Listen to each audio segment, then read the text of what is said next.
ಭಯೋತ್ಪಾದನೆ ವಿರುದ್ಧ ಭಾರತ ಆರಂಭಿಸಿರುವ ಹೋರಾಟದಲ್ಲಿ ಮಿತ್ರ ರಾಷ್ಟ್ರಗಳ ಸಹಕಾರ ಅತ್ಯಂತ ಪ್ರಮುಖವಾಗಿದೆ ಎಂದು ಪ್ರಧಾನಿ ನರೇಂದ್ರ ಮೋದಿ ಹೇಳಿದ್ದಾರೆ.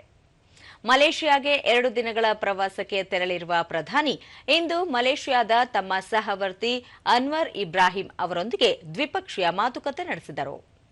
ಈ ವೇಳೆ ಉಭಯ ದೇಶಗಳ ನಾಯಕರು ವಿಶ್ವ ಶಾಂತಿ ಮತ್ತು ಸೌಹಾರ್ದತೆಯನ್ನು ಕಾಪಾಡಿಕೊಳ್ಳುವ ವಿಷಯದಲ್ಲಿ ಪರಸ್ಪರ ಸಹಕರಿಸಲು ಒಪ್ಪಿಗೆ ಸೂಚಿಸಿದರು.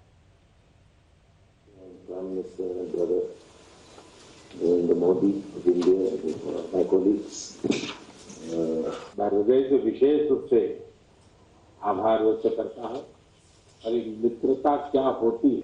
With the exchange of documents, may I invite the Minister of Foreign Affairs of Malaysia.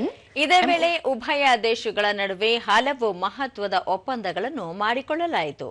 ಈ ವೇಳೆ ವಿದೇಶಾಂಗ ಸಚಿವ ಡಾಕ್ಟರ್ ಎಸ್ ಜಯಶಂಕರ್, ಮಲೇಷಿಯಾ ವಿದೇಶಾಂಗ ಸಚಿವ ಮೊಹಮ್ಮದ್ ಹಸನ್ ಒಪ್ಪಂದ ಪತ್ರಗಳನ್ನು ವಿನಿಮಯ ಮಾಡಿಕೊಳ್ಳಲಾಯಿತು. Thank you.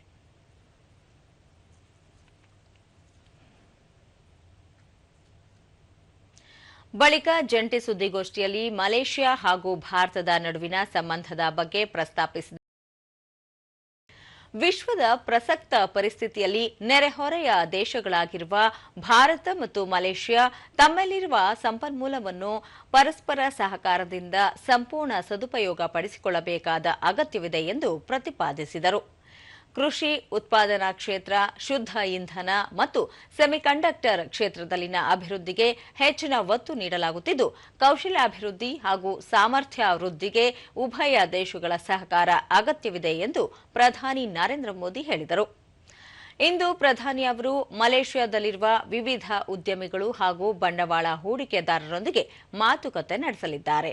ಅಲ್ಲದೆ ಮಲೇಷಿಯಾದಲ್ಲಿ ನೆಲೆಸಿರುವ ಸುಭಾಷ್ ಚಂದ್ರ ಬೋಸ್ ಅವರ ಇಂಡಿಯನ್ ನ್ಯಾಷನಲ್ ಆರ್ಮಿಯ ನಿವೃತ್ತ ಸೇನಾನಿಗಳನ್ನು ಅವರು ಭೇಟಿ ಮಾಡಿ ಮಾತುಕತೆ ನಡೆಸಲಿದ್ದಾರೆ.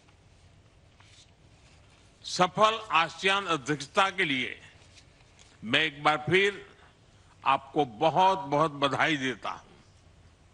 मलेशिया जैसे मित्र देशों के सहयोग से भारत आसियान के साथ अपने संबंधों को व्यापक बनाएगा.